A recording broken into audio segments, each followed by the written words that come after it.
Hello，早晨，大家好，我係 Maggie 啊。嗱，今日咧我就突然其來咧就好想拍一條片咧，就關於呢一支嘅蜂膠噴霧。我唔知有幾多朋友有用啦。嗱，高兒咧就成日都話佢仔好似係出街係嘛，有時俾蚊咬到咧佢就攞嚟噴。咁其實我自己就好少，因為我車好大啦。咁第二咧就我自己咧就唔係好習慣咧將啲嘢噴落個嘴度嘅。其實佢味咧就唔係硬嘅，但係就少少苦澀，有少少甜甜地啦。咁就但我本身咧我都會袋住支嘅。咁一盒咧其實3支，一支我已經送咗俾人㗎啦。咁另外一支咧就擺咗屋企啦。咁一支我帶喺身度。咁我相信咧，過去嗰個零兩個禮拜咧，大家都食嘢都亂七八糟㗎啦，又可能好多大食會啦，又有煎炸嘢啦，又 barbecue 啦咁樣。咁我都係啦，咁所以咧就上個禮拜開始咧就覺得自己好熱氣啊。咁跟住咧就牙肉開始腫。咁我就即刻咧將我咧嘅安利咧就早上我平時都3秒啦，我夜晚加多一注。咁有個好特別嘅地方咧就係腸胃好暢順啊，好舒服。咁就之後咧就哇唔得，呢2日咧係腫得仲犀利。咁腫到咧係好唔舒服啦。我試過牙腫嘅朋友都試過啦。咁突然其來咧，琴晚啫，我突然其來咧，喂係喎，不如攞支蜂膠噴下佢啦。咁我琴日咧。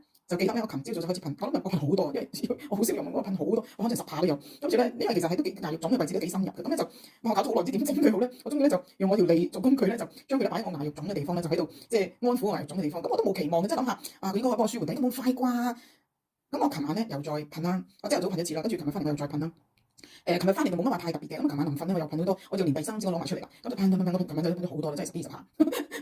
但係神奇嘅係今朝起身冇腫啦，消咗腫啦，完全消咗腫啦。我好開心啊！咁起身咧，其實我完全係唔覺得即係冇記得咗有呢件事嘅。咁所以咧，我突然間而家先諗，係喎點解冇咗腫嘅咁樣？咁所以咧就突然間我就好想發呢條片俾大家。其實呢支嘢細真係咧，大家可以攞出街，其實係好方便咯。咁我覺得如果真係大家朋友有，譬如生飛枝啊，其實生飛枝咧，佢又叫維他命 B 啦。咁咧就，但係因為好多時候因為食咗熱氣嘢上火，口腔裏邊咧都有時都會好多細菌，特別唔好嘅細菌啦。咁我啲好唔好我哋都要啦。咁但係就有時我哋都要幫佢殺下菌咯。咁佢冇乜傷害性嘅，都係蜂膠嚟嘅啫。咁我自己琴日就用完呢個經歷，我覺得好舒服，所以咧就好爽嘅。咁一定要話俾大家聽，咁大家可以不妨買嚟試下啦。